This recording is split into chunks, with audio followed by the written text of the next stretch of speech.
Et le Saint-Esprit m'a convaincu d'en parler. J'en parlerai parce que c'est Dieu qui m'a obligé d'en parler.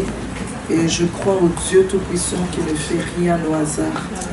Je crois au Dieu Tout-Puissant qui connaît chacune de nous, qui connaît le besoin de chacune de nous et qui a trouvé que le moment opportun, le moment favorable était maintenant pour que cette personne reçoive la parole et pour que les choses changent, pour que les choses s'améliorent, pour que les choses aillent de l'avant, pour que enfin, que quand la trompette va sonner, qu'elle puisse vraiment hériter du royaume des cieux, qu'elle soit là. Le grand thème, j'avais parlé de l'art d'être femme. Nous sommes toutes femmes, l'art d'être femme. Mais dans l'art d'être femme, il y a plusieurs sous-thèmes. Et le thème que j'aborde, le sous-thème que j'aborderai aujourd'hui, c'est le plan de Dieu pour la femme en tant qu'épouse, mère et servante de Dieu. Le plan de Dieu pour la femme en tant qu'épouse, mère et servante de Dieu. La première fois que le mot femme a été utilisé dans la Bible, c'est dans Genèse 1 au verset 22. La première fois que ce mot a été utilisé, nous disons toujours je suis une femme, elle est une femme, nous parlons de la femme. D'où vient-elle? D'où vient ce mot femme? Qui est l'auteur de ce mot? Qui a créé la femme? Je crois que c'est très important de comprendre ces choses parce qu'on ne peut pas s'épanouir, on ne peut pas donner le meilleur de soi-même quand on ne sait pas au départ qui on est, d'où on vient et où on va. C'est difficile, on peut tout faire, mais quand on ne sait pas qui on est, quand on ne sait pas d'où on vient, c'est très difficile de trouver l'épanouissement. C'est très difficile de donner un sens à sa vie. Alors, dans Genèse 1, 22, la parole de Dieu nous dit ceci. Dieu créa l'homme à son image. Il le créa à l'image de Dieu. Il créa l'homme et la femme. Il créa l'homme et la femme. Et c'est à ce moment-là, c'est la première fois que le mot femme apparaît dans la Bible. Et c'est dans le chapitre 2, du verset 21 au verset 23, que la Bible nous parle de la formation de la femme et de l'origine de son nom. Genèse 2, 21 à 23. Alors, je lis au nom de Jésus, alors l'Éternel Dieu fit tomber un profond sommeil sur l'homme qui s'endormit. Il prit une de ses côtes et referma la chair à sa place. L'Éternel Dieu forma une femme de la côte qu'il avait prise de l'homme. Donc nous comprenons que c'est Dieu qui a l'origine. C'est Dieu qui a créé la femme. Et il l'amena vers l'homme. Et l'homme dit, voici cette fois celle qui est os de mes os et chair de ma chair. On l'appellera femme parce qu'elle a été prise de l'homme. C'est l'homme, en se réveillant, il constate qu'il y a un être humain en face de lui.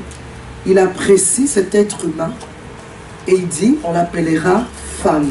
Pourquoi on l'appellera femme? Parce qu'elle a été prise de l'homme. Déjà, nous avons une partie de la définition de la femme, de l'origine de la femme. Donc, elle a été prise de l'homme. On nous appelle femme parce que nous avons été prises de l'homme. Mais en lisant à partir du verset 18 jusqu'au verset 24 du même chapitre 2, nous comprenons la raison de l'existence de la femme.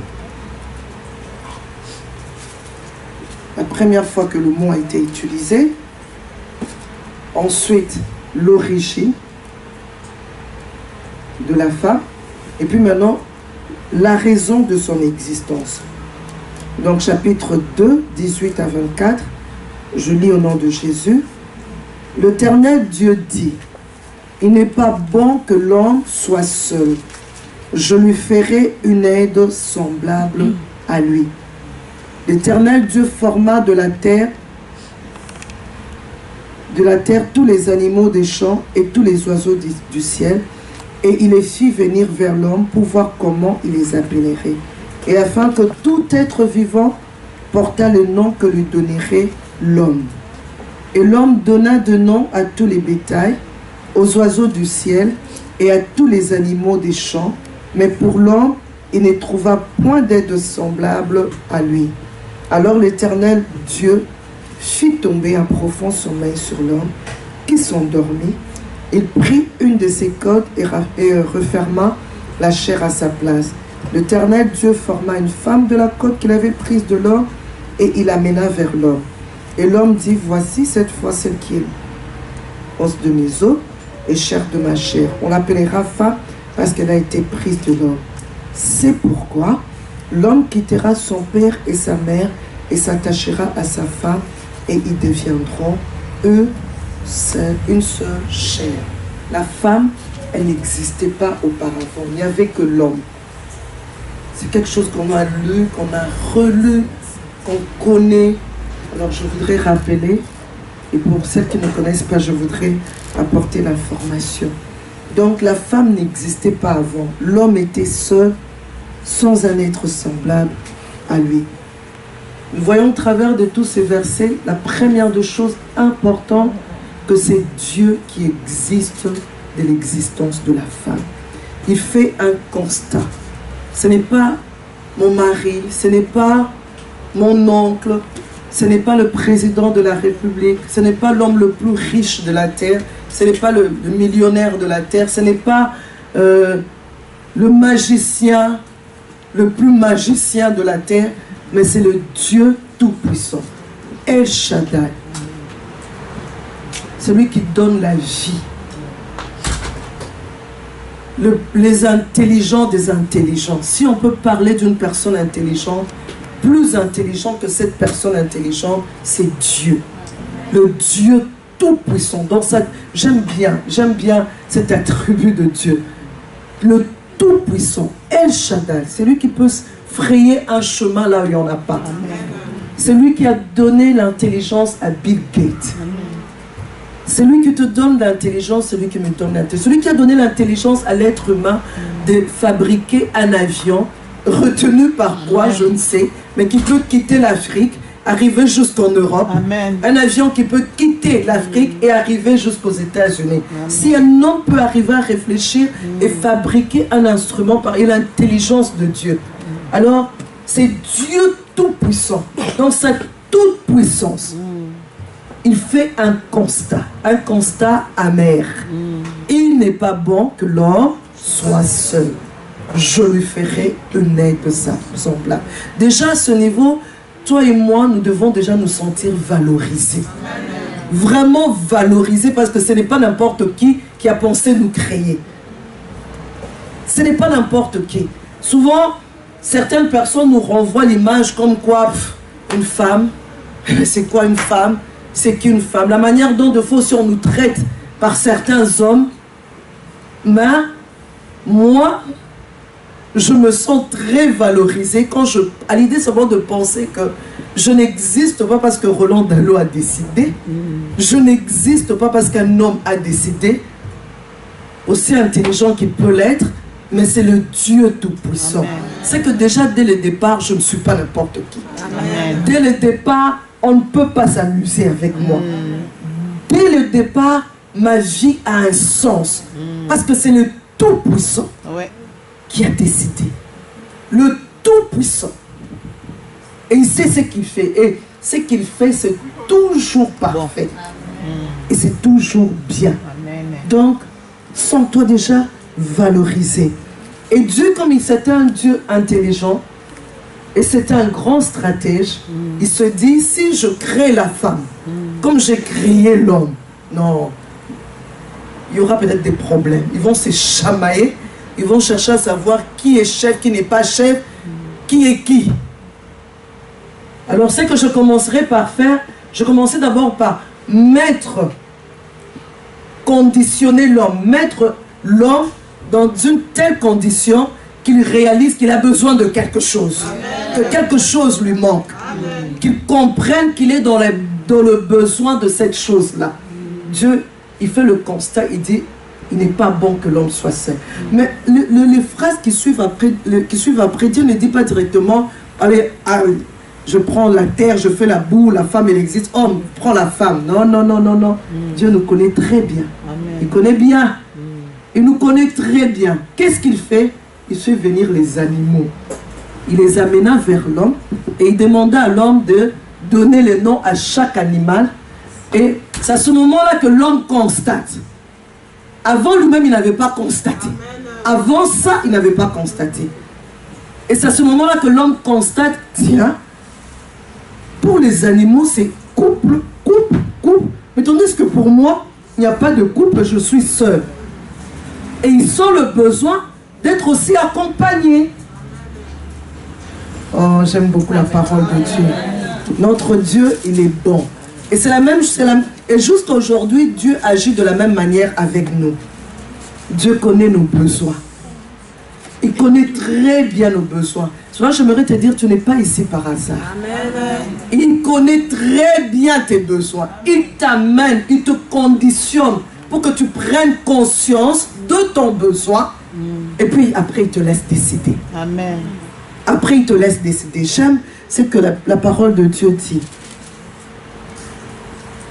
L'Éternel Dieu, au verset 19, l'Éternel Dieu forma de la terre tous les animaux des champs et tous les oiseaux du ciel, et il les fit venir vers l'homme, pour voir comment il les appellerait, et afin que tout être vivant portât le nom que lui donnerait l'homme.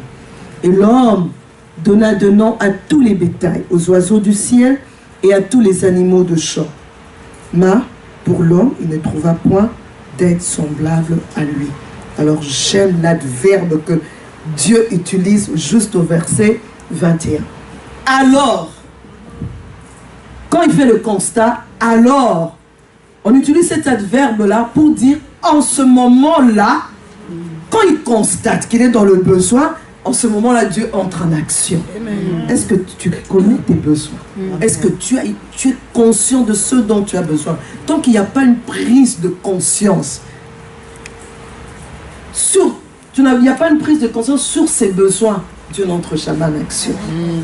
Tant qu'il n'y a pas une prise de conscience sur ses besoins, Dieu n'entre jamais en action. Quand tu vis là, tu ne sais même pas pourquoi tu vis, où tu vas, tu ne comprends rien, tu ne te poses même pas des questions, Dieu n'entrera jamais en action. Mais quand il te conditionne, il t'amène la parole jusque-là pour que tu comprennes quel est ton besoin. Et tu es conscient en ce moment-là, voilà, mon besoin c'est 1, 2, 3, 4. À ce moment-là, Dieu entre maintenant en action. Alors, la parole de Dieu nous dit, l'Éternel Dieu fit tomber un profond sommeil sur l'homme. Ça nous montre aussi la puissance de Dieu, combien il peut agir quand il y a prise de conscience en nous. Quand nous réalisons que je suis dans le besoin de telle chose, Seigneur, viens à mon secours. Il est capable de tout faire à ce moment-là. Amen. Pour répondre à tes besoins. Cela, Jérémie 33, verset 3 dit, invoque-moi, je te répondrai. Appelle-moi au secours et je te répondrai. Il ne dit pas, peut-être que je répondrai, c'est fort possible que je réponde. Non, il dit, je te réponds avec assurance. Amen. Dieu dit qu'il va répondre. Amen. Avec assurance. Mais ce que toi tu as à faire, c'est de l'appeler au secours. Amen. Ce que toi tu as à faire, c'est de l'appeler au secours. De croire d'abord et ne l'appelle pas au secours n'importe comment. C'est très important. N'entre pas dans la présence de Dieu avec beaucoup d'hésitation. Est-ce qu'il va me répondre? Est-ce qu'il va peut-être pas me répondre? C'est comme un enfant qui va vers sa maman. Un enfant, quand il va vers sa maman pour demander quelque chose, l'enfant ne se pose pas la question, est-ce que maman peut-être peut faire ça pour moi? L'enfant va déjà avec assurance, je sais ce que je vais demander. Maman va se démerder. Maman va tout faire pour me donner ce dont j'ai besoin. Alors l'enfant vient déjà avec l'assurance que tu vas lui donner. Et c'est comme ça qu'il faut entrer dans la présence de Dieu. Parce qu'il a dit, invoque-moi, je te répondrai. Ce qui nous dérange, nous, c'est parce que nous voulons au moment où nous voulons, quand nous voulons, comme nous voulons. C'est pour cela que nous souffrons. Parce que nous, avec nos enfants, nous ne leur donnons pas comme ils veulent. Je juge. J'essaye de voir. Ah bon, tu as besoin de $100. J'essaie de réfléchir. 100 $, qu'est-ce que tu vas faire avec ça? Pourquoi 100 $? Qu'est-ce que tu veux exactement? C'est quoi que tu veux? Et puis je juge, non, non, non, 100 $ c'est trop. Prends 50. Et c'est comme ça aussi avec Dieu. Nous voulons entrer, nous entrons dans la présence de Dieu avec des idées préconçues en se disant, j'entre dans la présence de Dieu, moi j'ai envie de me marier, alors je veux savoir que ce soit Rigobert. Alors, quand tu as déjà un nom dans ta tête, Dieu n'exauce pas comme ça. Dieu n'agit pas comme ça. Entre en étant sûr qu'il va agir quand, fais-lui confiance. Comment? Fais-lui confiance. Mais reste dans sa présence et accroche-toi à lui avec la certitude qu'il va faire quelque chose. Il fut tombé, obligatoire, il leur donne tant de sommeil. Sans lui demander l'autorisation, il tire une côte. Il fabrique la femme. Et comme Dieu ne nous impose jamais rien, quand il termine de fabriquer la femme se réveille, l'homme plutôt se réveille. Qu'est-ce que Dieu fait? Il amène la femme vers l'homme. Dieu n'a pas dit, hey, Adam, c'est ta femme. Dieu n'impose jamais. La parole, il va te l'amener. À toi de décider. Tu prends ou tu ne prends pas. Il amena la femme vers l'homme. Et l'homme, il regarde, il dit, ah, voici cette fois-ci l'os de mes os, chair de ma chair. Parce que si Dieu n'avait pas fait ça, le jour où Ève avait mangé le fruit défendu, Adam allait dire, ah, cette femme que tu m'as imposée là, Dieu n'impose pas. Apprends à assumer tes choix. Tu choisis. Et c'est là, nous voyons comment Dieu tient à la prise de conscience. Et comment il entre en action quand il y a prise de conscience. Et j'aime ce passage de 1 Corinthiens 11, 8 qui nous dit, en effet, l'homme n'a pas été tiré de la femme, mais la femme de l'homme. Et l'homme n'a pas été créé à cause de la femme, mais la femme à cause de l'homme. Femme, nous voulons être épanouis. Nous voulons vivre heureuses. Nous voulons le bonheur. Qui ne veut pas le bonheur parmi nous? Toutes nous courons après le bonheur. Toutes nous voulons l'épanouissement. Toutes nous voulons être des femmes heureuses. Des femmes épanouies. Mais il n'y a pas épanouissement quand il n'y a pas mise en pratique de la parole de Dieu. Fais tout ce que tu vas faire. Dis tout ce que tu veux. Tu vas te cogner la tête contre le mur. La parole. Le vrai. Puisque c'est lui qui nous a créés. Ça ne sert à rien de se leurrer. Ça ne sert à rien de commencer à dire, bon, c'est vrai, moi, ben, je veux bien. Nous sommes dans une culture. Dis tout ce que tu veux. Dis tout ce que tu veux. Dis tout ce que tu veux. Réfléchis comme toutes les réflexions possibles.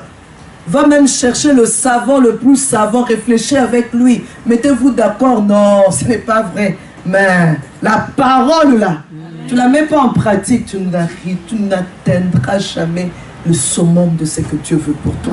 L'épanouissement dont Dieu parle là, tu ne l'atteindras pas. Il y aura toujours un semblant, et puis à un moment donné, tout s'écroule. Il y aura toujours un semblant, et puis à un moment donné, parce que seulement Dieu ne sait pas ouvrir nos cœurs. Si on pouvait ouvrir le cœur de Viviane ici, qu'on expose un peu ce qu'il y a dans mon cœur, je crois que vous tous allez vite sortir peut-être en courant ici en se disant, hey! Parce que Dieu n'expose pas les cœurs. Plusieurs d'entre nous souffrent. Plusieurs d'entre nous sont malheureuses. Elles ne se sentent pas bien. Chaque fois que tu as un sentiment d'inutilité, tu te sens inutile. Tu as l'impression, pourquoi je vis? Qu'est-ce que j'ai l'impression que je vis que pour les enfants. Je ne vis que j'ai l'impression que c'est une routine. J'ai l'impression beaucoup. Pourquoi je vis? C'est quoi? Tu te sens pas. Tu as l'impression d'être dans une bulle là. J'ai envie de sortir. C'est comme si tu faisais un voyage de 14 heures. Dans un avion, où à un moment donné, tu vas dire au pilote, excusez-moi, pourquoi vous arrêtez que je sorte un peu, je prends un peu d'air, je vais rentrer.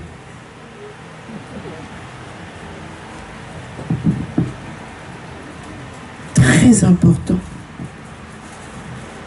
Et Dieu dit, c'est pourquoi l'homme quittera.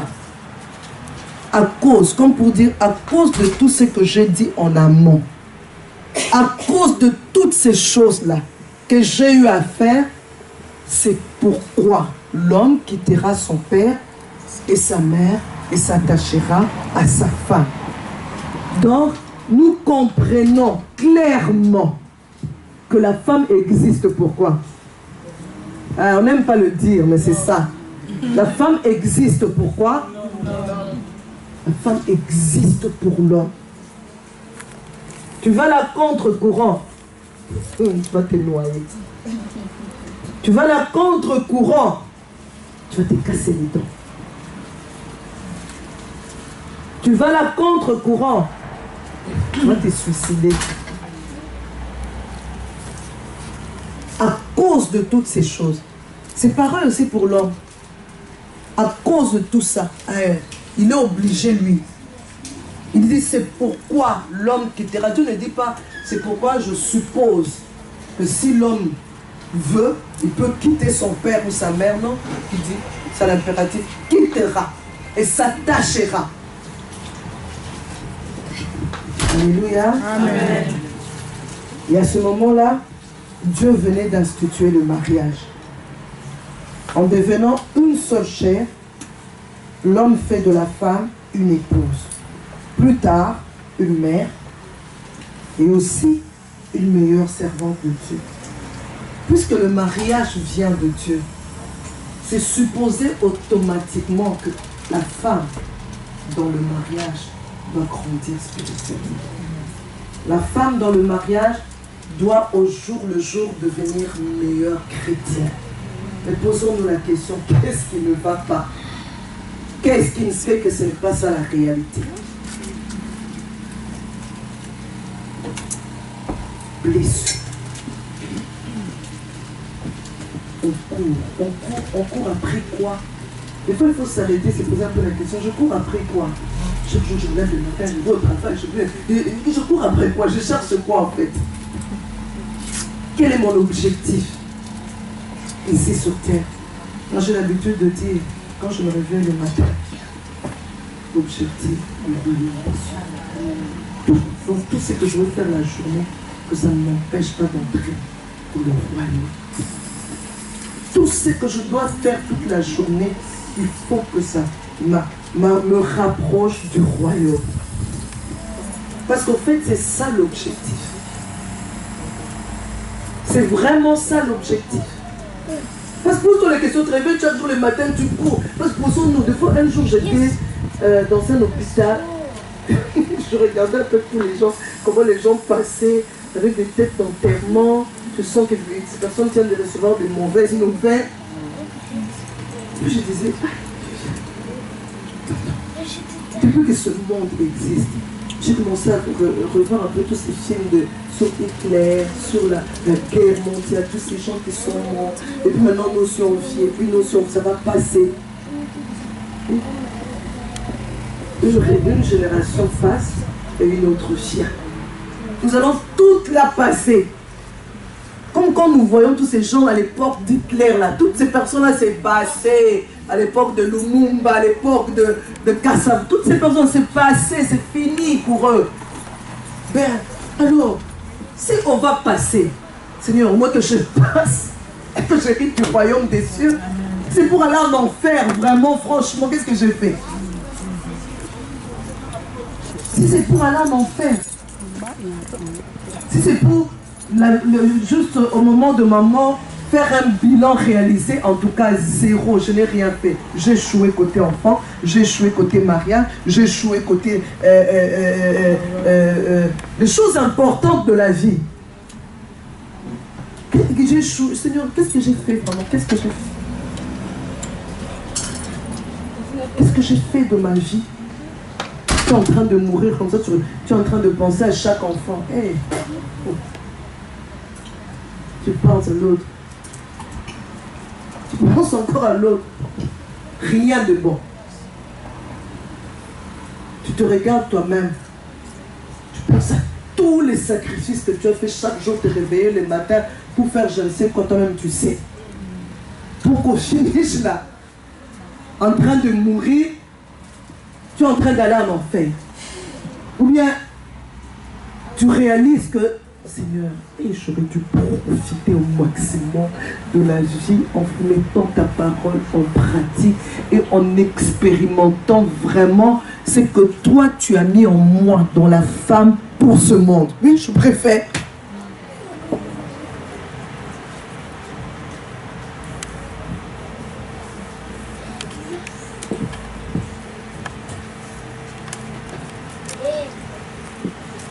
Hébreux 11:6 nous dit: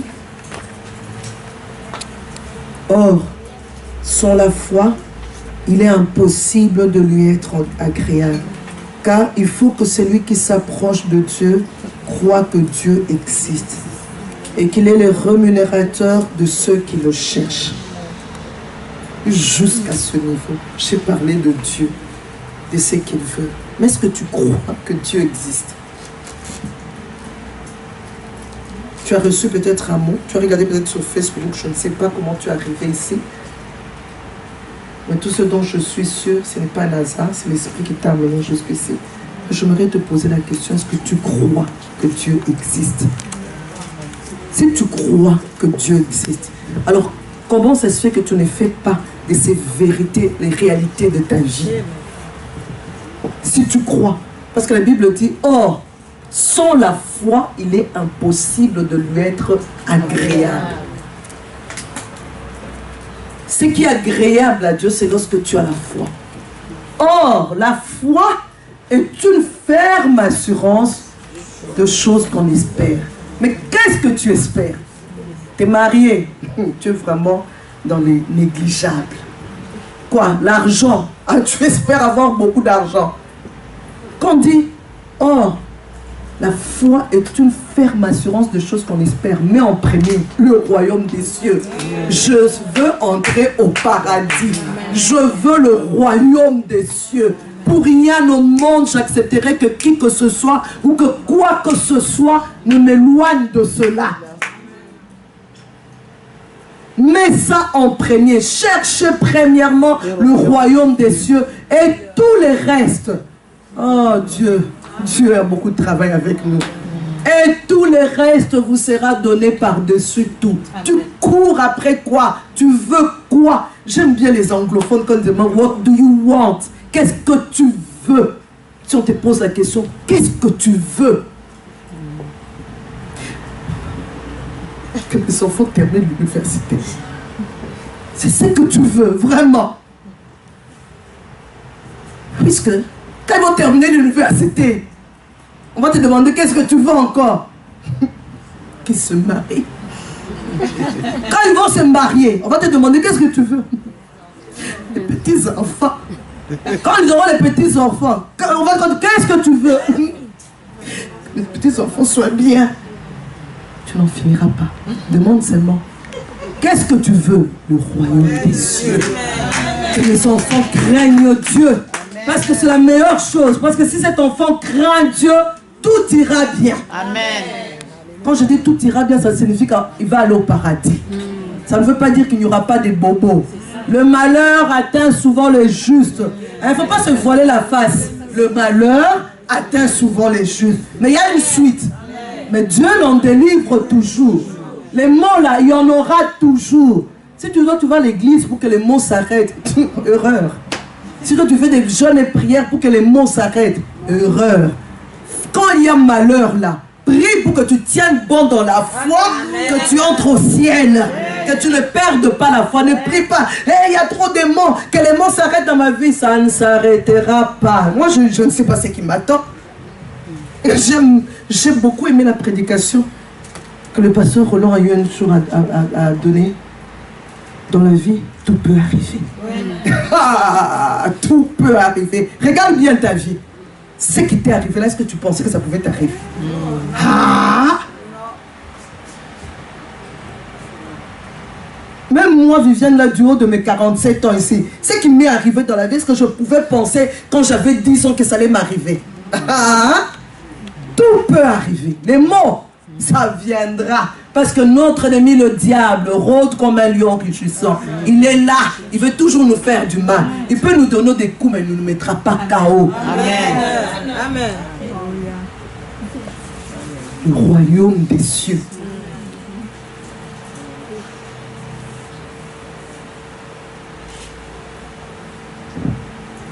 agréable à Dieu.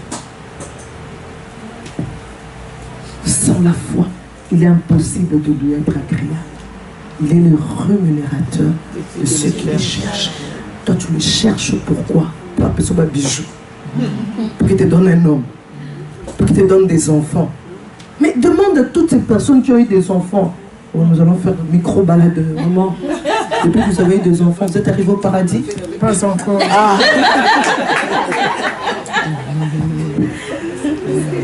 Enfant, pour que tu en fasses quoi? Pour que tu deviennes quoi? Mari, pour que tu en fasses quoi? Pour que tu deviennes quoi? Argent, pour que tu en fasses quoi? Pour que tu deviennes quoi? S'il n'y a pas Dieu dedans, mille et l'on a mille. Amen. Pleurs sur pleurs. À nous les femmes. À nous les femmes. Oh Seigneur, je vais avoir 4 enfants. Oh mon Roland. Hein? Quand tu dis 4 enfants, tu sais ce que c'est? Tu as lu la Bible?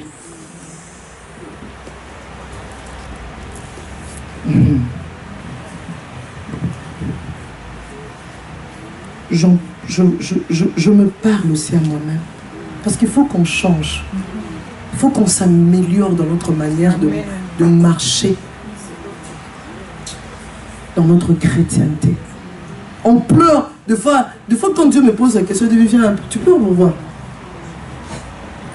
Et qu'est-ce que ça fait? C'est quoi, Viviane? Des fois, Dieu même me dit, il cite les noms d'une personne. Tu penses que tu souffres plus que cette personne-là? Si cette personne a tenu, toi, tu te plains de quoi? Automatiquement. Alléluia, alléluia, oui. Parce que des fois, tu regardes, tu dis vanité de vanité. Vanité, amen. Tout est vanité.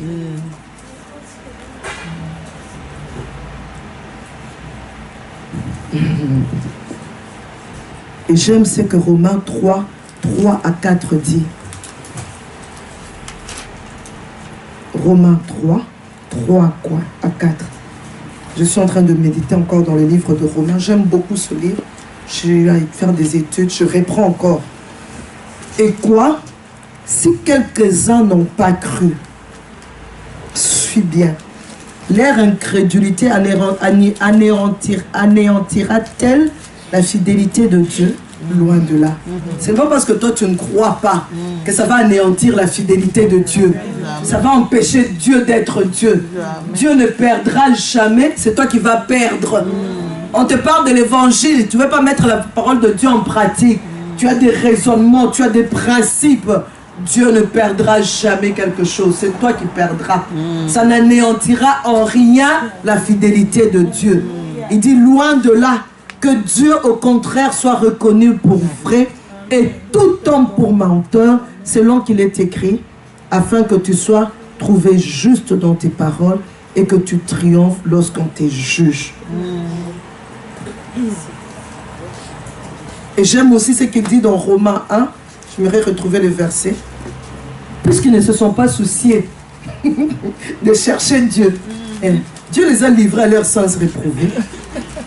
Tu ne te soucies pas de chercher Dieu. Toi, tu as l'impression que tu évolues dans ton raisonnement. Ah, moi j'ai des principes. Hein. Tu sais, moi, non. Ça, j'aime pas. Romains 1, 28. Ça, moi, non. Hein. Moi, non. Ah, mais non, oui, c'est bien beau tout ça, mais nous sommes quand même dans une culture, la culture de l'Europe. Le paradis, l'Europe. La culture de l'Europe, quand même, ne nous permet pas de faire. Hein? Si tu es pour la culture, vas-y avec la culture. Mais la parole, ça n'anéantira en rien la fidélité de Dieu. Il te livrera à ton sens réprouvé là. Il te livrera à cette culture-là que toi tu trouves que c'est ça, la vérité.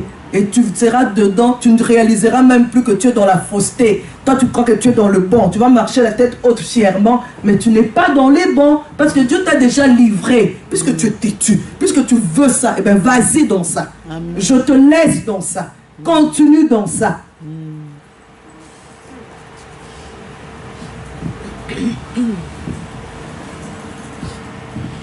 Le Saint-Esprit, il veut nous amener dans la volonté parfaite de Dieu. Alors, quelle est cette volonté de Dieu Quel est ce plan de Dieu en tant de la femme en tant qu'épouse? Vous me suivez, ça va? Ça va? Quelle est cette volonté de Dieu en tant qu'épouse? Parce qu'on nous avait dit aujourd'hui, on a tout notre temps, n'est-ce pas? Nous allons lire Éphésiens 5, 22 à 24, et puis le verset 33. Le premier passage, Éphésiens 5, 22 à 24, et puis le verset 33. Vous y êtes? Femmes, soyez soumises à vos maris. Ouh, ça fait mal aux oreilles. Femmes, soyez soumises à vos maris comme au Seigneur. Waouh, comme à qui? Au Seigneur. Car le mari est le chef de la femme. Ouh, ça fait mal aux oreilles. Car le mari est le chef de qui? De la femme. Comme qui? Qui est son corps et dont il est le sauveur. Or, de même que l'Église est soumise à Christ, qu'est-ce que les femmes doivent faire? Les femmes aussi doivent l'être à leur mari en toutes choses. En certaines choses, non. En toutes choses. Verset 33. Du reste, que chacun de vous aime sa femme comme lui-même, si on s'adresse à l'homme. Et la partie qui nous intéresse, c'est la partie de la femme. Et que la femme fasse quoi? Respecte son mari. 1 Corinthiens 11, 7 à 9. 1 Corinthiens 11, 7 à 9. Et 7 et puis verset 9, pardon. L'homme ne doit pas se couvrir la tête. Ça ne nous intéresse pas cette partie, puisqu'il est l'image et la gloire de Dieu. C'est la partie B, la dernière partie. Tandis que la femme est quoi? Et la gloire de l'homme. Verset 9. Et l'homme n'a pas été créé à cause de la femme, mais la femme a été créée à cause de l'homme. Nous allons maintenant dans 1 Corinthiens 7, 34 à 35. Il y a de même, 1 Corinthiens 7, 34 à 35, suis-moi. Il y a de même une différence entre la femme et la vierge. Celle qui n'est pas mariée s'inquiète de choses du Seigneur, afin d'être sainte de corps et d'esprit, et celle qui est mariée s'inquiète de choses du monde. Et, Seigneur, c'est pas un péché là. Non, c'est noir, blanc, la Bible. S'inquiète de choses du monde, de moyens de plaire à qui? Je dis cela dans votre intérêt. C'est dans ton intérêt qu'on te dit ça. Ce n'est pas pour vous prendre au piège. C'est pour vous porter à ce qui est bienséant et propre à vous attacher au Seigneur sans distraction. Tu veux t'attacher au Seigneur sans distraction. Occupe-toi, inquiète-toi des moyens de plaire à qui? À Dieu. Hein? À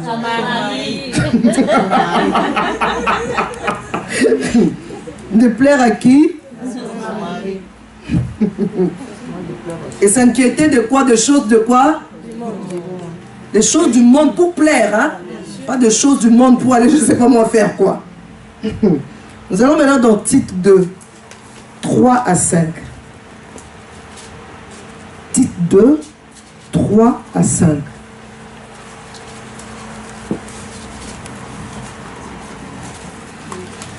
Dit que les femmes âgées doivent avoir l'extérieur qui convient à la sainteté.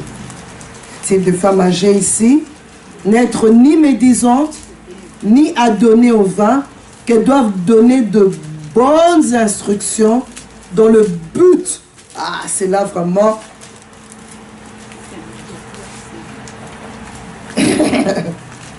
C'est vraiment là.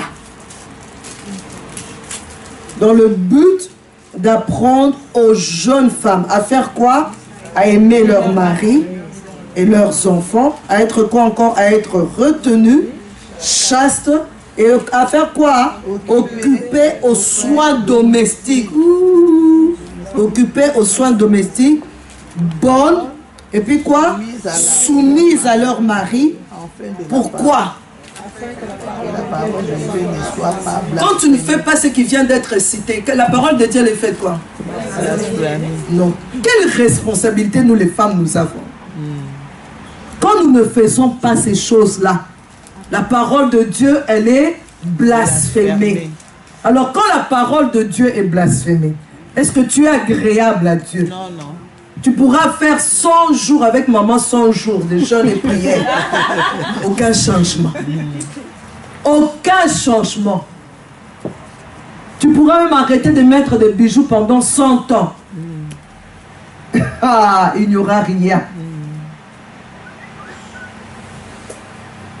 Agis de manière à ce que la parole de Dieu ne soit pas blasphémée. Alors, d'après ces passages, le plan de Dieu pour l'épouse, est qu'elle soit soumise à son mari comme l'Église l'est envers Christ. Que la femme soit soumise. Tu aspires au mariage. Tu es marié. Peut-être que tu es une femme seule, âgée. Alors forme les autres femmes. Forme les jeunes femmes. Nous, souvent, excusez-moi, nous les Africains, nous avons tendance, là où nous avons échoué, au lieu d'en parler pour que les autres ne commettent pas les mêmes erreurs, non, on cache. On ne veut pas que les autres sachent, on ne veut même pas en parler. Si quelqu'un ose dire, tu es divorcé, il y en a qui m'ont comme un divorce, ça. C'est comme si on avait injurié. Non, toi qui es devenu chrétienne, montre-nous, et vous ne faites pas ça. Sinon, vous allez subir les mêmes choses que moi. Tu as été une jeune fille, tu t'es amusée avec les garçons. Tu t'es convertie. On parle. Prépare les autres jeunes filles. Dis-leur attention. Ne faites pas comme ça. Tu t'es mariée, tu n'étais pas chrétienne. Ne faites pas comme moi. Moi, je me suis mariée, je n'étais pas chrétienne. Si c'était à recommencer, je mettrai en pratique la parole de Dieu. Parce que chacun de nous assume ses choix. Les conséquences de ses choix. Mais nous, on veut tout cacher, on veut tout garder, hein, vraiment, hein. Au lieu de te lever comme une armée, de lever très haut l'étendard de Christ en disant la vérité tout haut, voilà. C'est que la parole de Dieu dit, voilà ce que je t'ai, voilà les erreurs que moi j'ai eu à commettre. Ne faites pas comme moi. Ne faites pas comme moi. Au début de mon mariage, je me suis posé beaucoup de questions. Je regardais mes parents, je regardais autour de moi. Je me dis, est-ce que c'est vraiment possible d'être épanoui dans le mariage? Je ne suis pas ces mascarades, quelqu'un avec des mèches jusque-là, bien maquillé. Ah, c'est faux tout ça. Le cœur là, qu'est-ce qui se passe? Comment on vit là? Les habillements là, c'est rien tout ça là. Amen. Des gens bien habillés, mais va chez elle. Ouh! Je me disais, Seigneur, est-ce que c'est vraiment possible? Je regardais ma mère, je disais, ah, Seigneur, qu'est-ce qui fait que ça n'a pas marché? Il y en a qui font même des sentiments dans le genre, quand ils me parlent des parents, ses parents sont toujours parfaits, excuse me. J'ai joué, dit, moi mes parents n'ont pas réussi dans leur mariage, voilà, moi maintenant je vais tirer des leçons. Qu'est-ce qui n'a pas marché? Qu'est-ce qui a marché? Moi je ne ferai pas la même chose. Moi je parle clairement à mes filles. Je ne suis pas parfaite, mes filles. Regardez-moi bien, mes erreurs là, ne les répétez pas. Là où vous trouvez que j'ai commis une erreur, et en parlez-moi, et je vous donnerai des secrets. Parce que moi-même j'en parle, mais je peux me tromper. Mais si tu as vu ces erreurs-là, en parlez-moi, elles ne mentent pas. Dis-moi, j'ai l'impression de se retirer, je dis, hey, c'est ma bête noire. Ne fais pas comme moi. Prie pour ça. Comme tu as mes gènes là dans ton sang, prie.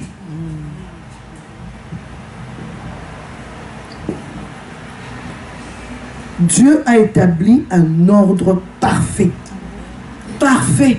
L'homme est là, la femme est là. Ça ne sera jamais le contraire. Même si, je ne sais pas, tu deviens la présidente de la France. Sache avec ton gros titre là, l'homme là-bas, toi en bas. Et toutes les ambitions que tu veux avoir. Mais une fois marié là, parce que tu te maries, il faut se poser la question, tu te maries pourquoi? Pour être épanoui, mais tu te maries seulement pour le sexe. Le sexe là qui... Quand je pense à une maman ouvrière qui avait été... toi, tu te maries pour le sexe. Oh, à un moment donné, ça devient... Tu vas te démarrer comme... Ça ne démarre plus comme avant. Tu vas te suicider. Hein? Parce que le sexe, là, c'est pas toujours ça. Ce n'est qu'une petite partie. Vraiment, c'est plutôt les autres choses là qui font des problèmes globaux et totaux. Ou quand on te parle, la personne devant qui tu t'es exposé, devant qui tu t'es exprimé avec relâchement, parce que les personnes qui nous connaissent, ce sont nos maris. Ma mère ne me connaît pas, elle ne m'a pas vu me relâcher moi. Mais lui là, il me connaît. Quand je suis vraiment, je suis Viviane, quoi. Et puis tu sors une phrase là, tu commences à regretter pourquoi je m'étais relâché là-bas.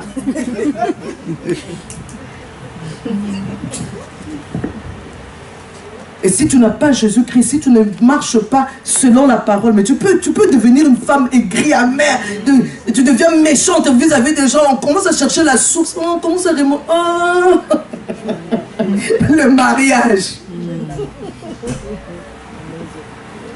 Les mariages.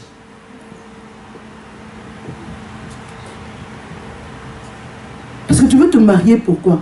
Si tu veux te marier, dis-toi, je me marie pour être soumise. Je me marie pour aimer cet homme. Je me marie pour m'inquiéter des choses du monde pour chercher à lui plaire. En servant Dieu. Là, vraiment, tu vas bien servir Dieu. Amen. Parce que si tu te maries pour aller prouver je ne sais quoi. Aïe, aïe, aïe, aïe, aïe. Tu veux prouver?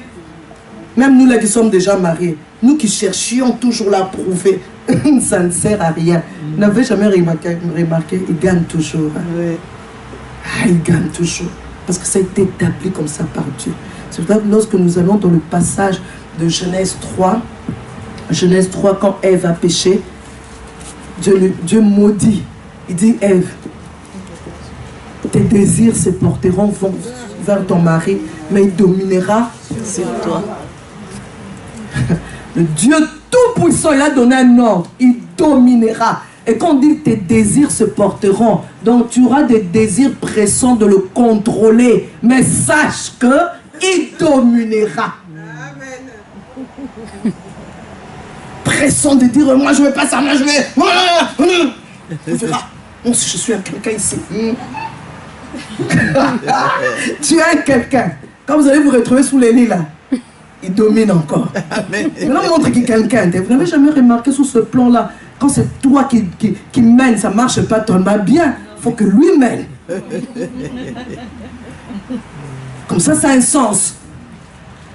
Donc, la Bible dit le matériel didactique, ça ne nous enseigne pas. Regarde, observe seulement toutes ces choses-là. Alors, rentre seulement dans la parole, mais la parole de Dieu en pratique. Amen. La soumission. Dieu a établi. Femme, apprenons à être soumise en toutes choses. C'est la seule chose pour laquelle tu ne peux pas être soumise quand il te demande de pécher contre Dieu. Là, je ne veux pas me soumettre parce que tu me demandes de pécher contre Dieu.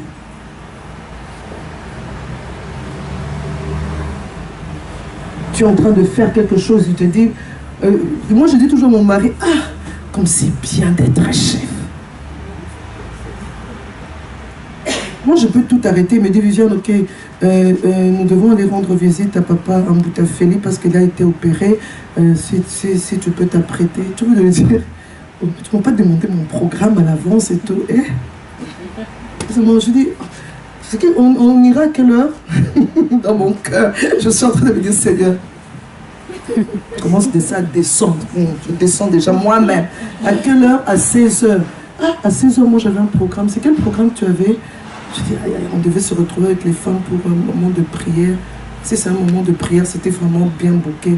Mais si c'est pour aller, je ne sais pas moi, rendre visite à tel ou bien, je ne sais pas moi, tu voulais dormir. Tu ne vas pas dormir. Soumets-toi. Je dis, ok, je m'apprête, on y va.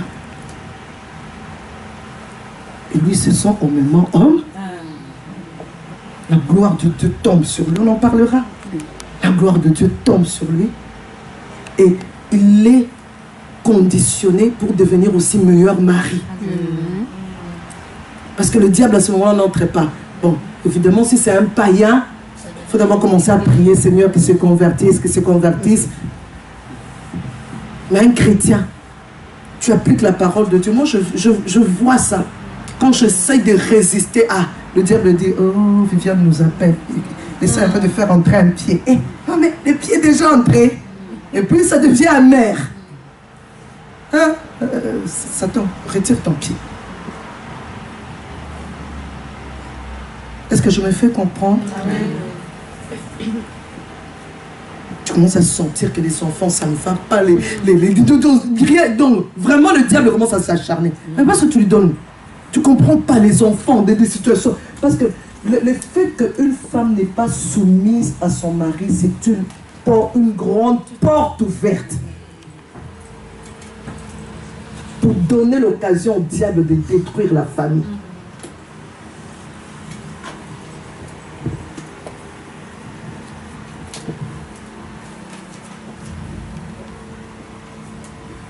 Le devoir d'une femme, c'est de se soumettre à son mari.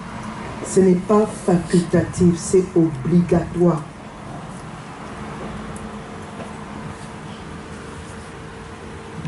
Proverbe 14, 1 dit, la femme sage bâtit sa maison et la femme insensée la renverse de ses propres mains. Ce n'est pas une phrase dite en l'air où Dieu ne réfléchit pas, il somnolait et puis il a dit la femme sage bâtit sa maison. Non. Pas n'importe quelle femme. Tout tel que nous sommes, nous voulons bâtir. Mais j'aimerais t'informer. Ce n'est pas donné à toute femme de bâtir sa maison. Tu peux le réciter du matin au soir. 6 heures du matin, tu prends un stylo, tu prends un grand carnet. La femme sage bâtit ma maison. Moi, je bâtis ma maison. Tu ne bâtiras pas tant que tu ne seras pas une femme sage. Et être une femme sage, c'est une femme qui craint Dieu. Parce que la crainte de Dieu, c'est le commencement de la sagesse. Juste un commencement. Quand tu acceptes Jésus-Christ comme Seigneur et Sauveur, là, ça commence. Mais maintenant, pour que ça grandisse, la sagesse, là, sois une femme de la parole. Sois une femme qui lit la parole et qui met la parole de Dieu en pratique, sans marchander la parole. Pas tu es une grande menteuse, tu mens ton mari, tu le trompes en pensée. Il y a plusieurs femmes dans les entretiens que nous faisons. Plusieurs femmes, elles couchent avec des hommes dans sa tête. Elle trompe son mari dans sa tête. Une menteuse, toujours en train de chercher à justifier quelque chose en mentant. Et puis dit, si tu ne dis pas ça, ça crée des problèmes ici. Mais tu mens. Le père du mensonge, c'est le diable. Tu invites les diables chez toi. Tu invites les diables chez toi. Selon on dit, c'est la femme sage qui bâtit. Tu n'es pas sage, sache que tu ne bâtis pas. Prépare toutes les sauces possibles, le poisson suspendu, je ne sais pas comment on l'appelle. Ça ne va rien faire pour ton mariage. Tu peux bien tourner la hanche là au lit, ça ne va rien faire. Il va se réjouir, il va jouir, mais l'épanouissement là, tu ne l'auras pas. Tu ne l'auras pas.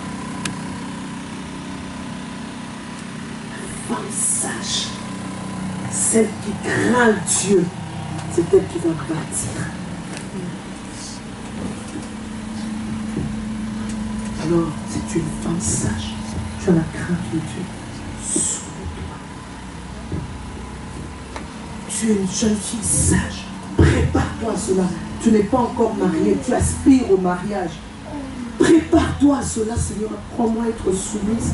Regarde seulement avec tes parents, regarde avec tes amis, regarde seulement avec la hiérarchie là où tu travailles. Ton niveau de soumission, il est comment? À l'église, par rapport à la hiérarchie de l'église, ton niveau de soumission, comment déjà te préparer? Je dis, moi, pour être soumise, j'ai un problème. Comment déjà prier pour ça? C'est la vérité.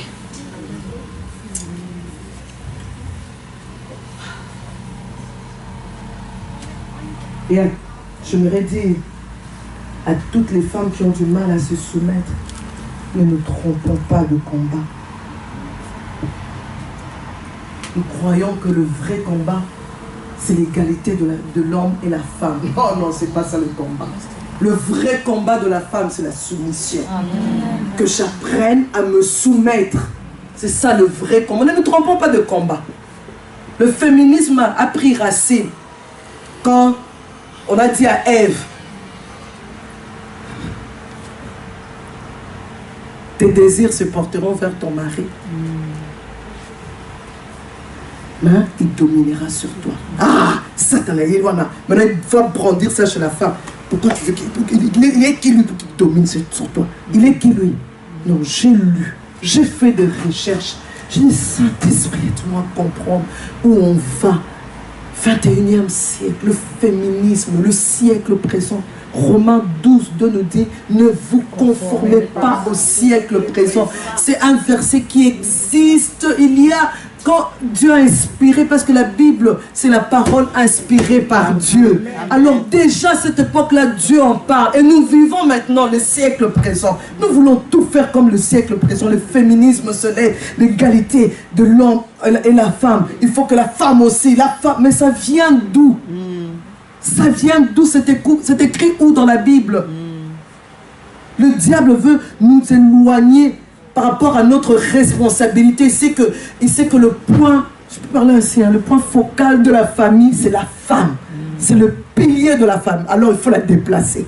Il faut la distraire. Elle doit travailler du matin jusqu'au soir. Mais qui s'occupe de l'éducation des enfants?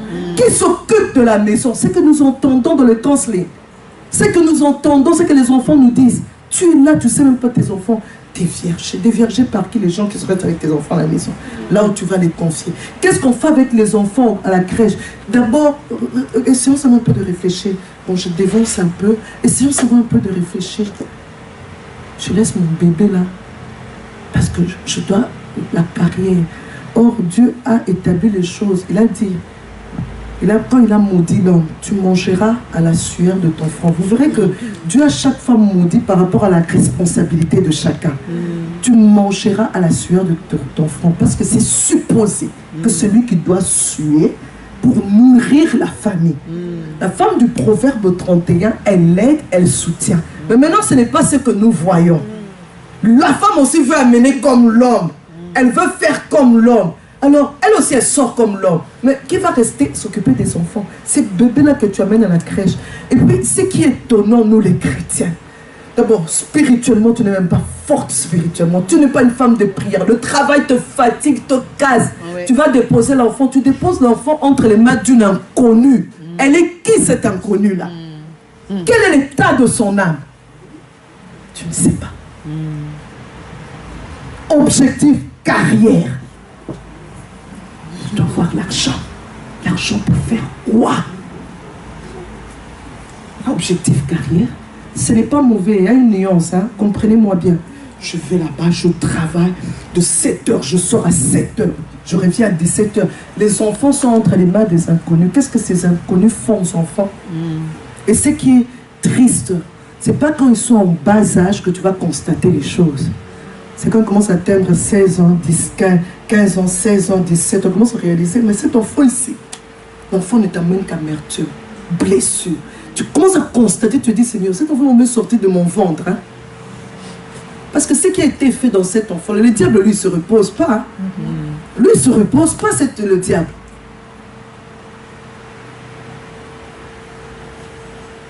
Tu as plus confiance à cette femme de la crèche que tu ne connais même pas.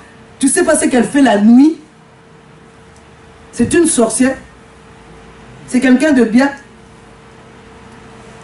L'essentiel, c'est seulement que l'enfant est quelque part. Hein? Entre les mains de quelqu'un.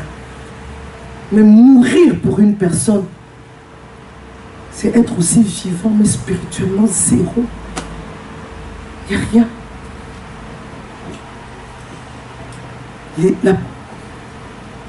C'est horrible. La plupart des enfants sont dans la masturbation, la pornographie.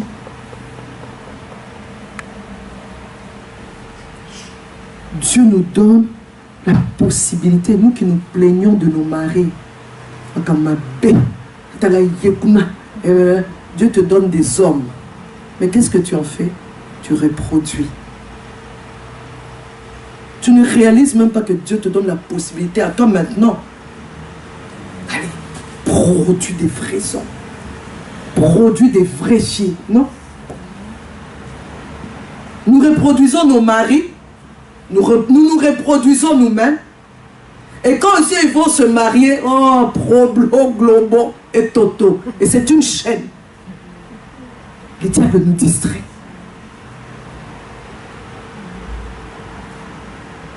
Dieu, il maudit l'homme, il maudit par rapport à sa responsabilité.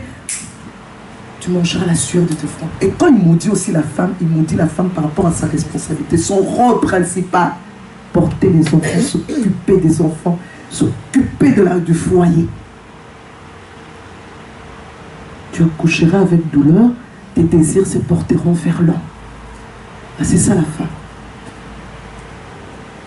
Regardons dans la société toutes celles qui ont des titres, qui ne sont pas mariées. Qu'est-ce qu'elles sont? Elles font d'homme en homme. D'homme en homme. Celles qui connaissent le régime ancien du président Mobutu, toutes ces femmes qui avaient des titres.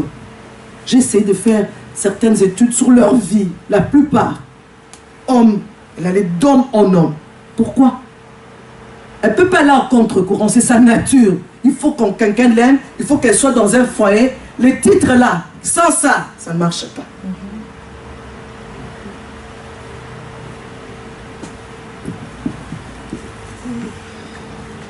Deuxième chose, j'ai parlé de la soumission, que la femme respecte son mari.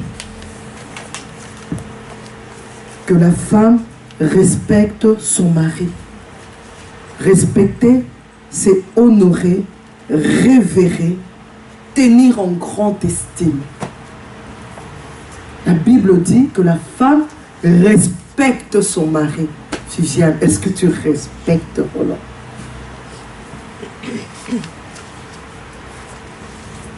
Est-ce que tu le respectes? Respecter quelqu'un, ce n'est pas le mépriser. Respecter quelqu'un, c'est tenir compte de lui. Mais combien de femmes ne tiennent pas compte de leur mari? Elle fait ce qu'elle veut, c'est mon argent. J'envoie à ma famille comme je donne à ma famille comme je veux, c'est mon argent. Aucun respect vis-à-vis de l'homme, c'est mon argent, je fais ce que je veux. Mais après, nous cherchons la bénédiction de Dieu sur nos enfants. Mais nous-mêmes, on renverse. La femme sage bâtit sa maison, mais l'insensée, elle renverse de ses propres mains. Mais dommage, on ne fait jamais la liaison de cause. Il faudra déjà oublier. On oublie que non, toi-même la cause de tes malheurs. Parce que la faute n'est jamais du côté de Dieu. On a dit que la famille. Parce que tu peux mettre que la famille, c'est malheureux. Tu peux mettre que parce que la Bible le bien protéger la vie, on peut nous toucher, mais on ne peut pas nous anéantir. Et moi, quand quelque chose m'arrive, on va relire. Après, il y a quelqu'un qui dit ça. Je ne sais pas ce que j'ai fait, mais Seigneur, si c'est une preuve comme Job, Job n'avait rien fait, mais c'était une preuve. Seigneur, donne-moi de vaincre cette épreuve-là. Mais que je commence à dire, Nzambe, pour la nini, pour la nini, Nzambe qui t'a une explication. Pour la nini, c'est toi-même. Pose-toi la question, réfléchis sur ta vie, réfléchis, pose-toi des questions. Qu'est-ce que je n'ai pas fait par rapport à la parole? Bon, si tu vois que non, côté parole, en tout cas, c'est bon, tu dis Seigneur, alors c'est que toi, tu permets cette preuve aussi. Aide-moi, parce qu'il y a la tentation, il y a l'épreuve. Si tu es tombé dans la tentation et qu'il y a des conséquences de cette tentation-là, réponds-toi. Quand c'est une preuve où Dieu veut fortifier ta foi, accroche-toi au Seigneur.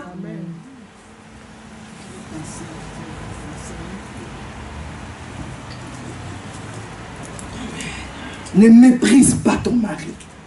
Respecte-le. Ne le parle pas n'importe comment en public. Ton mari est en train de parler. Toi, tu dis, mais oui, j'ai raison. Les gens commencent à vous regarder. Tu comprends même pas que les gens vous regardent comme pour te dire, maman, hein? Ça met mal à l'aise quand une femme parle mal à son mari. Pourquoi? Parce que c'est en nous, c'est notre nature. Dieu a créé de manière à ce que quand l'homme parle, on se tait. Tu commences à discuter avec lui, lui montrer qu'il n'a pas raison. Tu veux pouvoir devant les gens qui n'ont pas. Oh, tais-toi. Tu verras que tout le monde, toi tu as raison, mais les gens sont seulement pour cet homme-là. Eh, maman, calme-toi seulement. Quand tu as envie de leur dire, mais moi j'ai raison. Mais le problème est que tu n'as pas respecté. Alors nous tous là, nous sommes contre toi. Calme-toi, non. Hein. Ah bien, non, tu le vois là, mon yébé. Maman, calme-toi.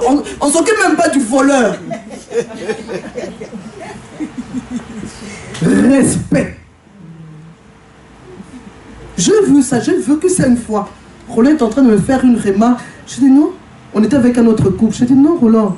Non, je crois que tu n'as pas bien compris parce que moi je veux que. Alors il s'était trompé. J'avais raison. Mais le couple en face de nous commençait à dire maman Viviane, on se calme. Et ça commençait encore à m'énerver parce qu'il disait qu'on se calme alors que moi j'avais raison. Et j'ai compris, Viviane, quand il élève le ton, descends. Tu vas aller te plaindre à la maison. Tu vas aller lui dire, non, moi je ne suis pas très d'accord avec la manière dont tu m'as parlé, parce que vraiment, là, il va bien t'écouter, même Dieu le disponibilise à écouter. Mais à ce moment-là, le diable vient là. Il commence à dire à l'homme, c'est toi le chef.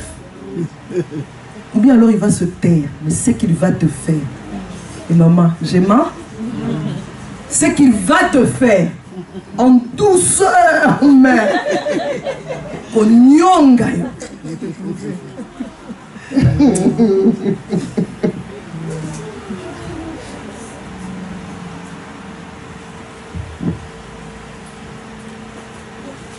La troisième, maman, fais-moi signe quand je dois m'arrêter. On va s'arrêter, on va s'arrêter.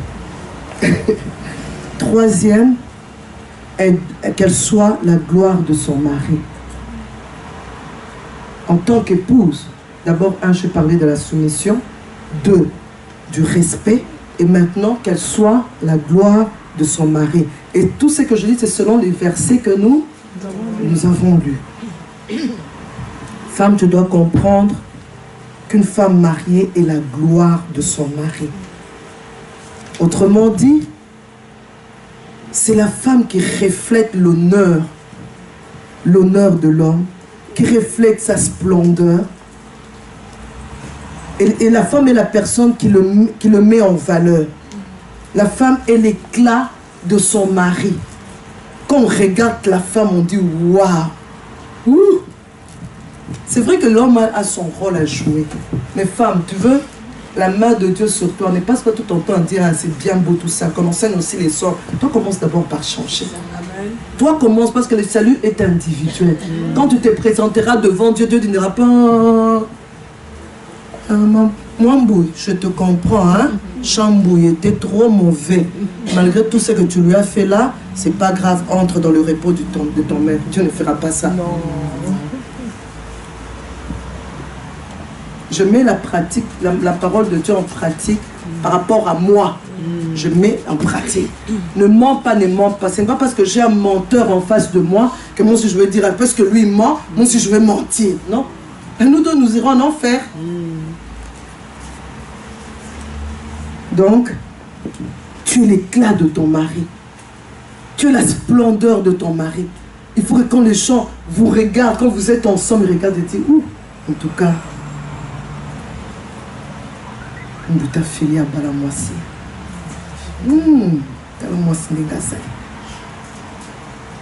parce qu'on sait voir comment elle reflète la gloire de son mari. Respect, soumission.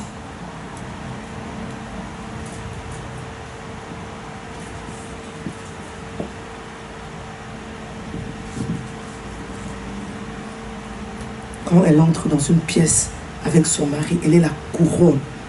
Donc, vraiment, elle donne de la valeur à cet homme. Proverbe 31 dit, cet homme, il est considéré aux portes à cause de sa femme. À cause de sa femme, il est considéré aux portes. Tu te plains chaque fois, cet homme. Mais pose toi-même aussi la question. La Bible dit, celui qui trouve une femme trouve le bonheur. Toi, depuis qu'on t'a trouvé, ça ne va pas, hein? Ça ne va pas. Alors commence d'abord par toi-même.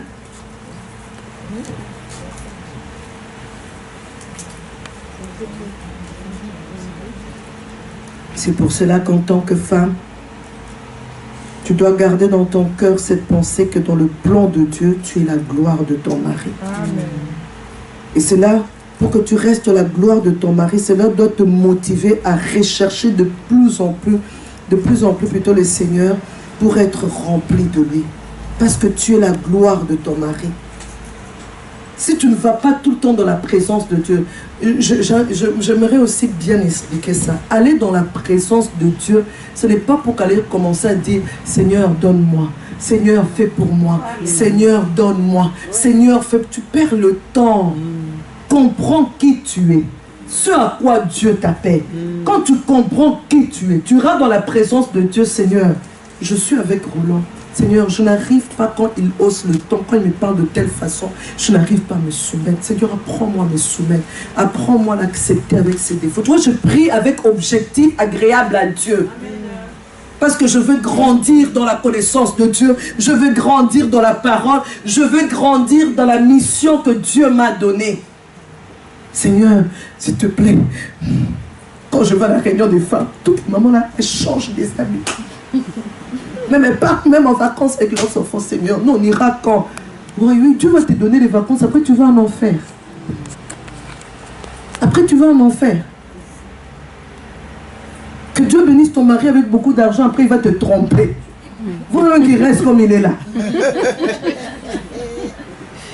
Et après il va te tromper, puisqu'il n'est même pas bon chrétien, toi tu n'es pas une bonne chrétienne, il a beaucoup d'argent, maintenant il commence à te trouver trop laide, ou bien trop vieille pour lui. Il veut la fraîcheur même. Alors prie plus pour toi, Seigneur, que je grandisse dans ma connaissance avec toi, que je grandisse, Seigneur, que j'apprenne à être soumise, apprends-moi à respecter. Seigneur, apprends-moi bien à m'occuper des enfants. On a dit qu'on doit s'occuper des soins domestiques, Seigneur. Moi, vraiment, la dernière fois que je me suis occupé de ma maison, c'est plus mon mari qui fait. J'ai toujours une raison, je suis fatiguée, moi je travaille plus. Et puis refusons ces choses-là. Moi, je ne peux pas amener plus d'argent que mon mari. Je refuse ça au nom de Jésus. Amen. Jamais, Jacoco, Jaja, je refuse. Si moi j'arrive à 100 000, lui doit être à 200 000. Amen. Oui.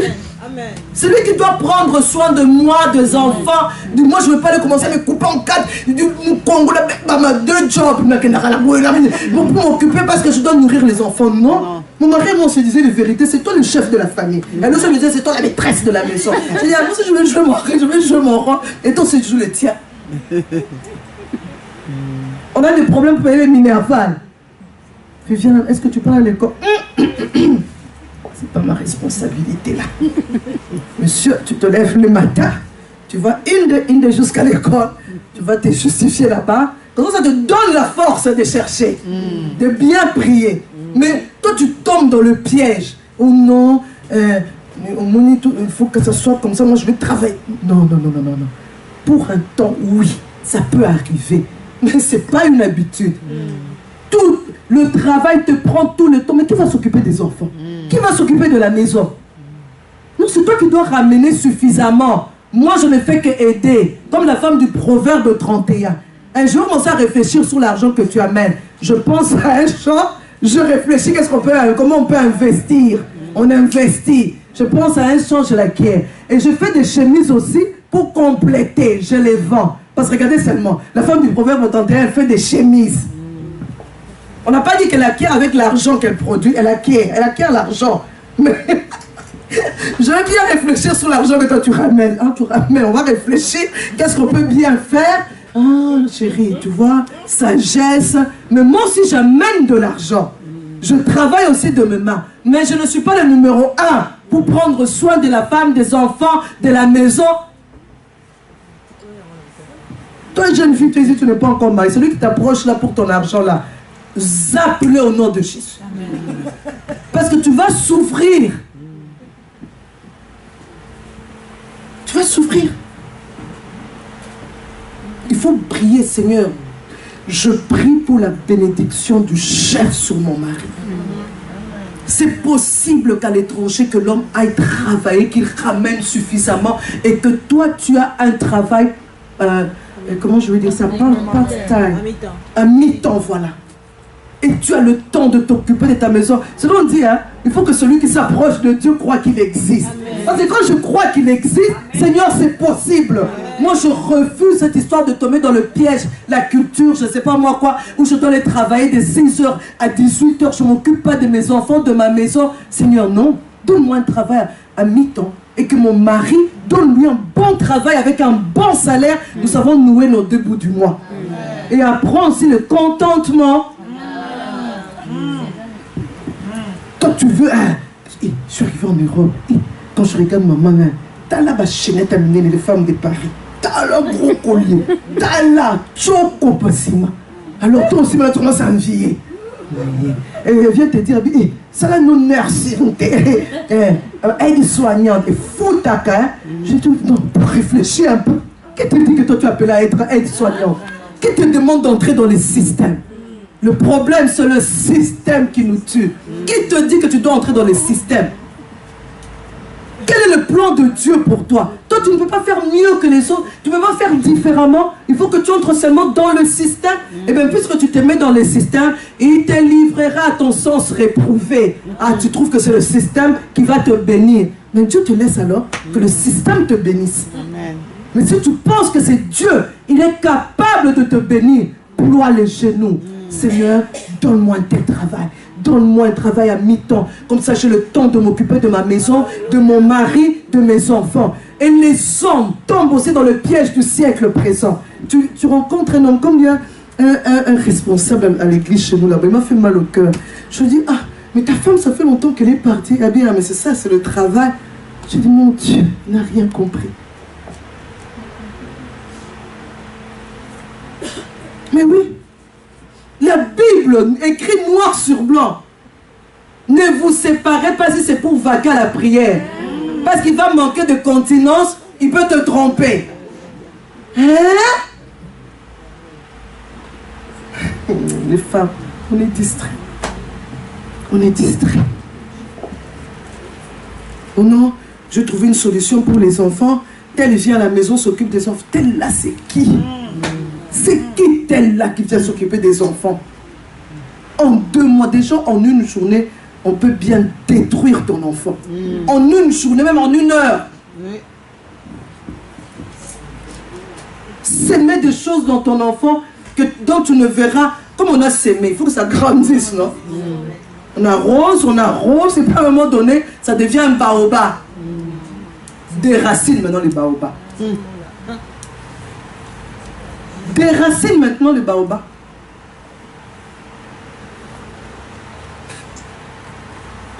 Convoitise. Nous voulons l'argent. Nous voulons paraître. Nous voulons faire comme tout le monde. Hein? Faisons comme tout le monde. Hein? Ton péché, il t'atteindra.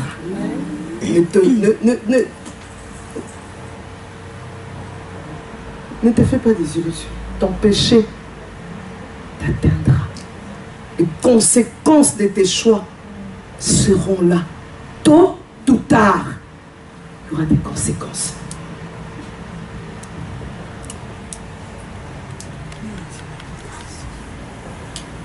Quatrième chose,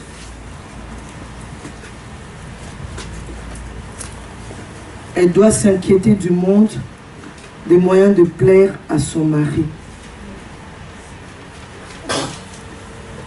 Donc, comme Tite nous l'a dit dans le chapitre 2, à aimer leur mari et leurs enfants, à être retenus, chastes, occupés aux soins domestiques, bonnes, soumises à leur mari, pour que la parole de Dieu ne soit pas blasphémée. Ça me travaille ce passage. Quand je suis venue ici, non, je travaille. Quand je vais rentrer là, j'ai des fois l'impression, Seigneur, je vais péter un câble ici. Mais Seigneur, Seigneur, je te bénis. Satan, tu es un menteur. Tu m'as créé pour m'occuper des soins domestiques. Je ne veux pas avoir dit domestique. Oui, les femmes dans l'étranger disent, hey, vous êtes bien là-bas, vous avez des travailleurs. Mais ce n'est pas évident. Il faut faire les suivis. Il faut regarder chaque jour. Parce que quand tu n'es pas regardant, c'est là aussi que le diable entre.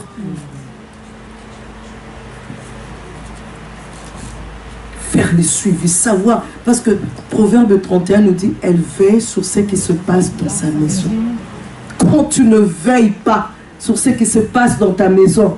Les travailleurs là, réalisent seulement que maman, Moupepa, affairé.com. Ils font ce qu'ils veulent. Ils te détruisent même à petit feu. Tu viens constater après. Parce que j'aime ce que Balaam dit. Il est celui quand il s'agenouille, les yeux s'ouvrent. Quand tu n'es pas une femme de prière, une femme qui... Il y a des choses que tu ne verras pas. Tu vas regarder mais tu ne vois pas. Les enfants sont en train de se détruire. Tu ne vois même pas. Parce qu'il n'y a que Dieu qui peut te montrer que là, ça ne va pas. Regarde bien ton enfant. Regarde ça, regarde ça, regarde ça. Et moi, depuis que j'ai compris ce verset, je m'organisais toujours, Seigneur, je voudrais me retrouver avec mes enfants. Je me retrouve en tout cas, c'est pas 2 fois l'an, 1 fois l'an. Je me force de me retrouver avec elles sans travailleurs, sans qui nous sommes quelque part ici. Nous dormons tout ensemble. Je vois comment mes enfants dorment. On se réveille, nous avons des séances, des prières ensemble. Comme ça, je vois chaque personne. Je commence à bien observer, je les observe. Mais je dis, Seigneur, donne-moi, fais-moi cette grâce-là de me retrouver tout le temps, rien qu'avec mes filles.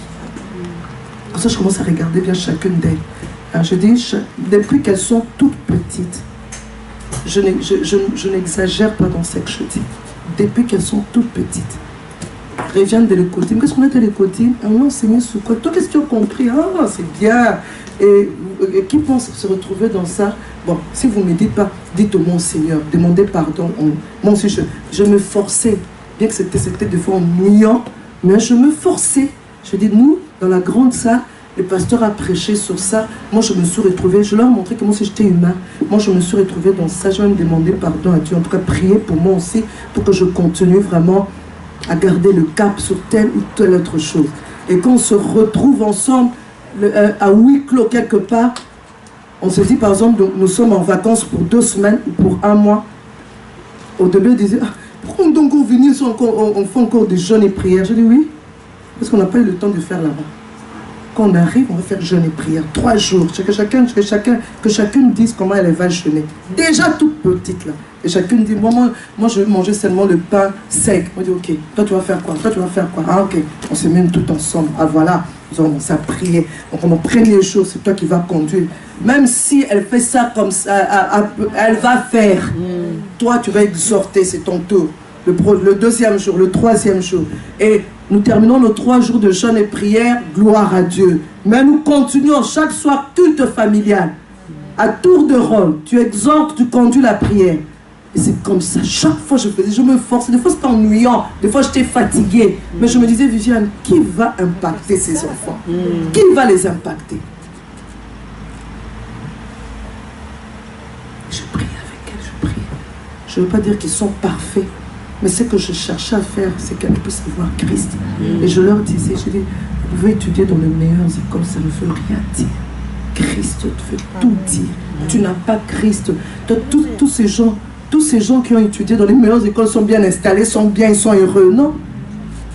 Je leur dis, c'est pas parce que vous avez étudié aux États-Unis que ça signifie que vous serez les meilleures personnes, les gens bien installés. J'ai dit non. J'ai commencé à leur donner les exemples. Tu vois, cette personne, c'est doctorat. Où ça? Ah, je cite les pays. Je dis, mais toi, vu ce qu'il est? Sans Jésus. Je cite aussi la personne qui a reçu, mais je ne sais pas ce qui se passe dans son mariage, ce qui se passe avec ses enfants. Je leur dis, Jésus, Jésus. Tout a un sens quand tu mets Jésus en premier.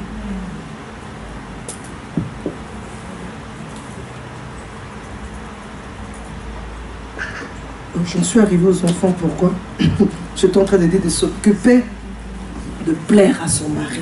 Je dois tout faire pour plaire à mon mari. Qu'est-ce qu'il aime en moi? Je dois m'inquiéter de ça. Comment je peux faire pour plaire? 25 ans de mariage cette année, mais je dois m'obliger à continuer à chercher à plaire à Roland. Qu'est-ce qu'il veut manger? Qu'est-ce qu'il aime? Il aime l'ordre dans la maison. Je dois tout faire qu'il y ait toujours l'ordre dans la maison. Il n'aime pas ceci. Je dois tout faire qu'il n'ait pas ceci. Donc, je cherche à lui plaire. Je prie même pour ça. C'est pour toi que tu trouves ça un peu banal, mais tu viens, tu exagères. Moi, je prie pour ça. Je dis, Seigneur, quand je le regarde comme ça, Roland, 50 combien?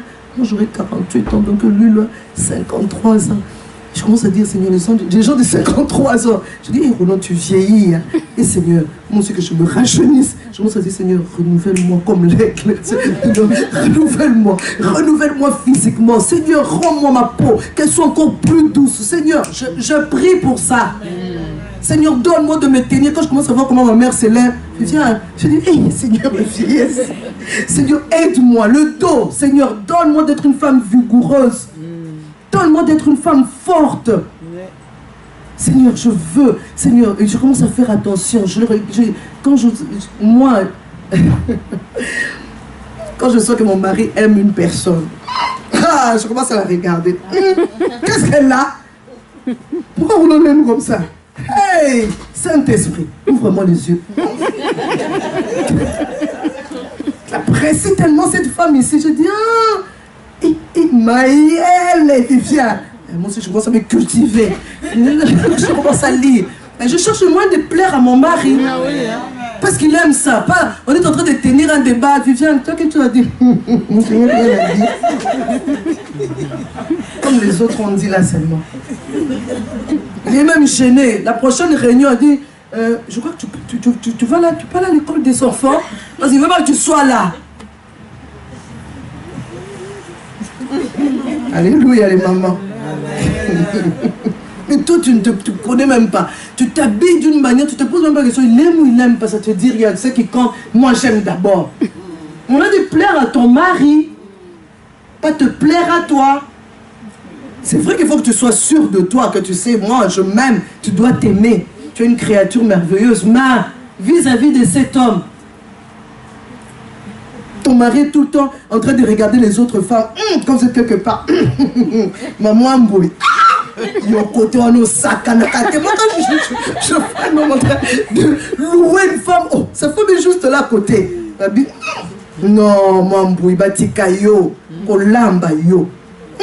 Propriété. Et puis il dit à sa femme, tu es content d'entendre comme moi Mboui? Pose-toi des questions. Hein?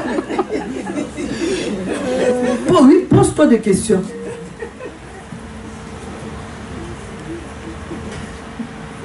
N'oublie pas que si tu ne fais pas de choses, tu fais blasphémer la parole du Seigneur. Amen. Alors,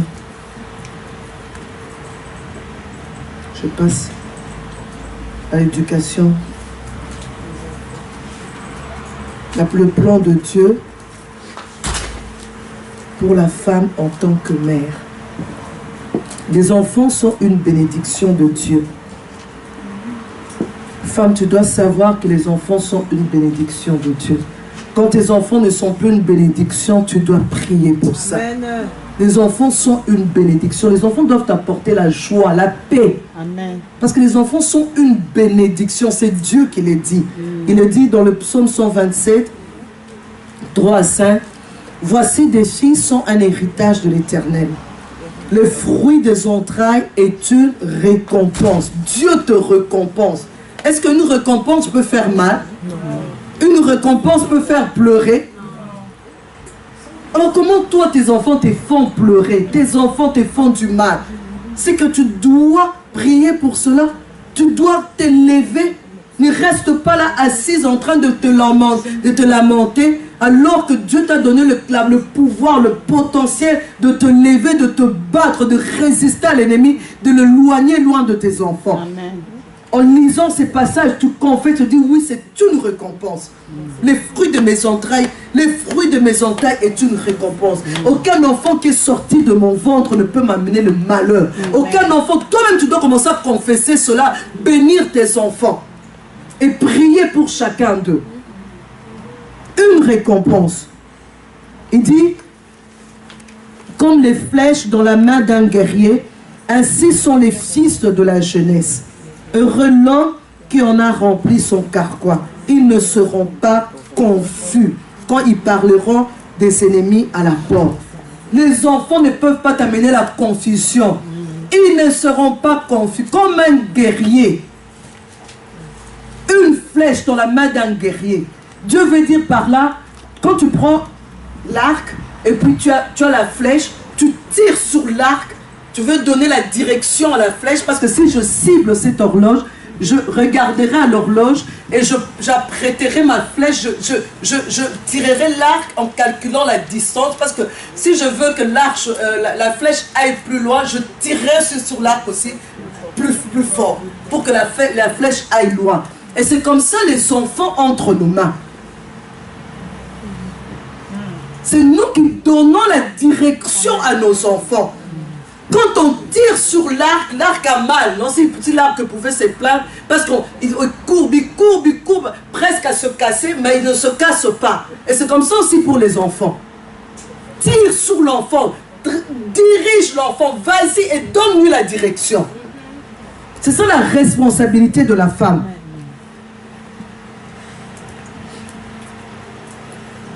Et sois consciente de ce que Dieu a dit dans Genèse 3:15. Je mettrai l'inimitié entre toi et la femme, entre ta postérité et sa postérité. Dieu est en train de parler au serpent. Il dit que je mettrai l'inimitié entre toi et la femme. Donc il y a hostilité entre le serpent et la femme.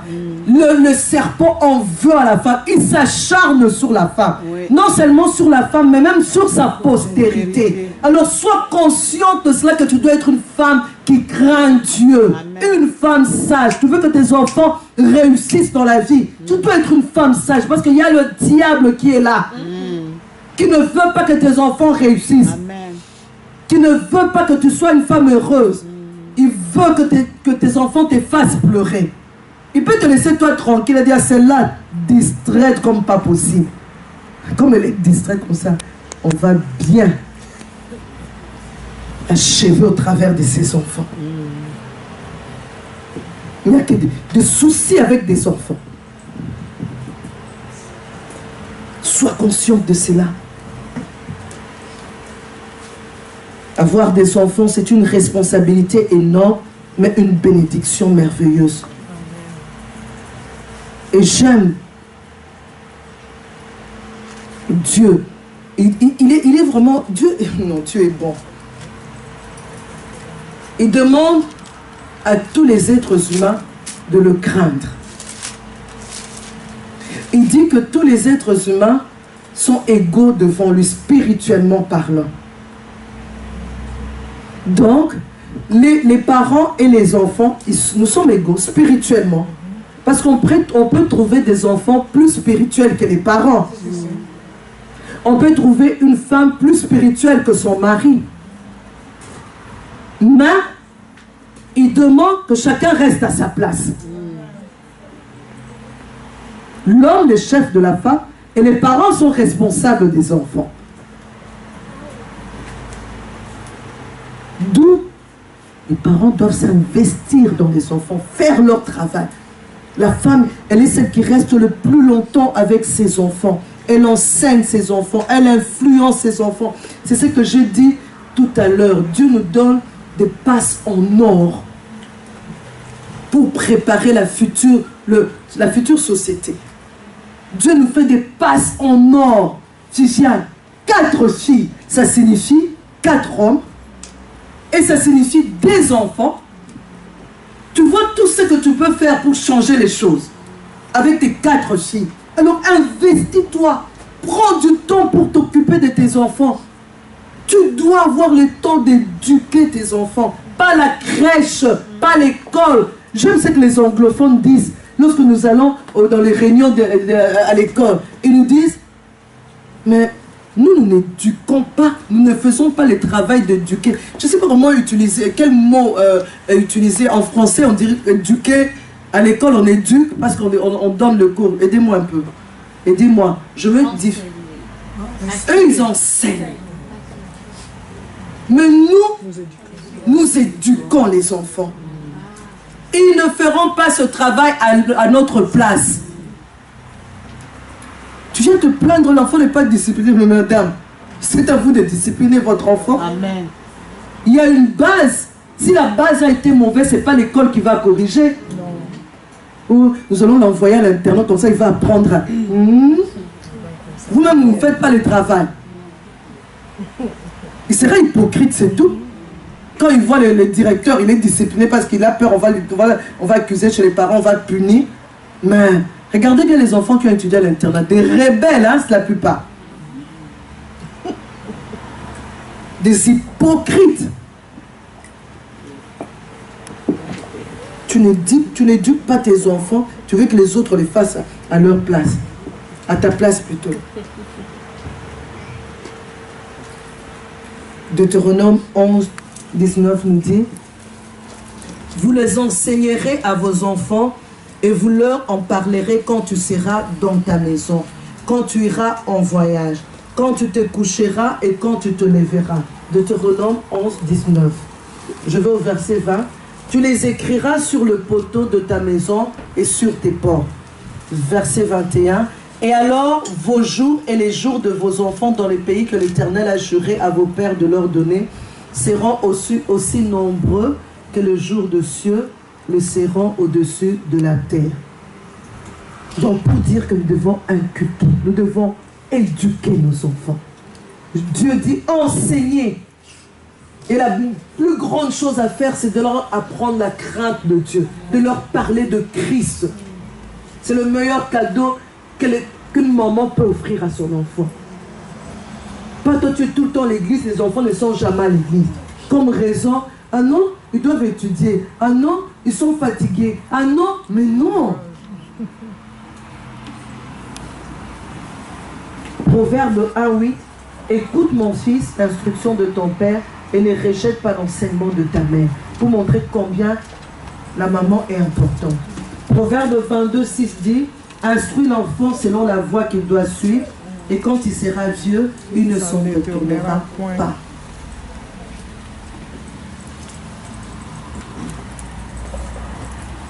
Il ne s'en détournera pas. J'aimerais vous lire quelque chose. Je le lis tel que je l'ai reçu. Cet auteur dit: l'épouse indépendante qui travaille est devenue le symbole principal de la rébellion de la femme contre l'ordre établi par Dieu. Aux États-Unis, plus de 50% de toutes les femmes sont maintenant sur le marché du travail, ce qui représente plus de 50 millions de mères. Et la plupart d'entre elles ont des enfants en âge d'aller à l'école ou plus jeunes. Aujourd'hui, 2 enfants sur 3 âgés de 3 à 5 ans passent une partie de la journée à l'extérieur de leur foyer. Leurs mères ont renoncé à leur fonction maternelle pour embrasser une carrière ou pour leur épanouissement personnel. Le gouvernement des États-Unis offre maintenant même, et les gens vont dire: mais maman, je veux dire, c'est la culture, c'est le système d'ici. Or, le diable est derrière ça. Le gouvernement des États-Unis offre maintenant des crédits d'impôt pour la prise en charge des enfants. Vous vous rendez compte? Pour que les enfants soient bien détruits. Maintenant, même à la disposition des crédits. Ah, tu n'as pas les moyens de laisser les enfants à la crèche. Tu prendre un crédit, tu vas commencer à payer la crèche. Mais toi, va au travail, va du matin au soir pour que nous s'occupe bien de vos enfants.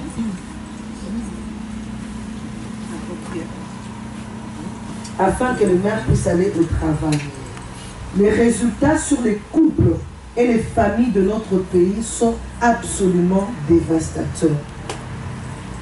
Les personnes qui ont déjà été aux États-Unis, vous voyez comment là-bas il y a des délinquants.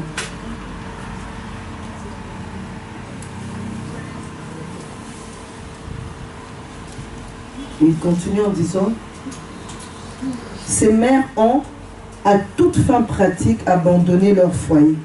Elles se sont soustraites à l'autorité de leur mari et elles luttent pour obtenir leur indépendance sur le marché du travail. Ce faisant, beaucoup ont littéralement abandonné leur foyer, leurs enfants et leurs maris dans tous les sens du terme, choisissant le divorce quand le conflit entre leur carrière et leur famille devient trop pressant. Je voudrais ajouter que le syndrome de la mère au travail constitue des raisons principales pour lesquelles tant de parents modernes ne savent plus comment élever leurs enfants. Après avoir abandonné quelque chose d'aussi fondamental que l'ordre établi par Dieu pour la famille, comment peuvent-ils espérer trouver une quelconque méthode d'éducation parentale qui puisse être efficace? Ce n'est pas mauvais. Tout n'est pas mauvais. Mais quand tu fais ton choix, sois conséquente. Quand tu fais ton choix, sois conséquente. Sache quelles sont les priorités.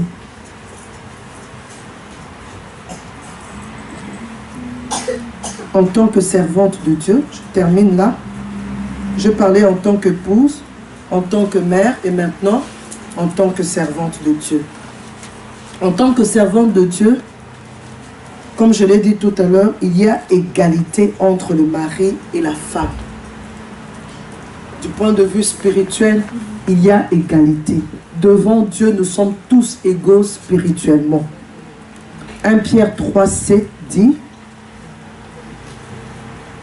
dans le corps de Christ, il n'y a plus ni juif ni grec, il n'y a plus ni esclave ni libre, il n'y a plus ni homme ni femme, car tous vous êtes un en Jésus-Christ.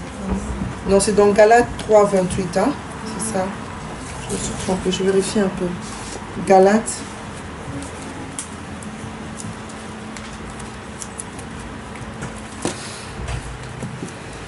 Quelqu'un a trouvé? Galates 3, 20, c'est ça? Galates 3, 28. Il y a donc maintenant, il n'y a plus ni juif, ni grec, il n'y a plus ni esclave, ni libre, il n'y a plus ni homme, ni femme, car tous vous êtes un en Jésus-Christ. Donc, il y a égalité sur le plan spirituel. Certaines femmes ont l'habitude d'accompagner leur mari à l'église. Ne te trompe pas, femme. Si tu es femme de serviteur de Dieu, ça c'est son appel à lui. Il est serviteur de Dieu, mais sache que toi aussi tu dois travailler ta relation avec Dieu. Vous allez en couple à l'église, le salut est individuel. Chacun va se présenter devant Dieu et rendra compte à Dieu de la manière dont il aura vécu ici sur terre. Alors, chacune de nous est appelée à travailler sa marche avec Christ. Chacune de nous aura de comptes à rendre. Nous devons grandir dans la connaissance de Dieu. Tu n'accompagnes personne à l'église. Tu vas à l'église pour toi-même d'abord. Amen. Tu dois grandir spirituellement. Il n'y a pas que, non, mon mari, il aime bien l'église, alors je l'accompagne. De même, les parents détiennent l'autorité dans la famille et les enfants doivent s'y plier. Il y a cependant aussi une véritable égalité spirituelle entre tous. Il se peut que l'épouse soit intellectuellement égale ou supérieure à son mari, c'est ce que j'ai expliqué. Tu peux être égal ou supérieur spirituellement, mais tu respectes l'ordre de Dieu. Et spirituellement, tu continues, tu fonces dans ce à quoi Dieu t'a appelé. Et que chacune de nous garde sa place. Que Dieu bénisse sa parole.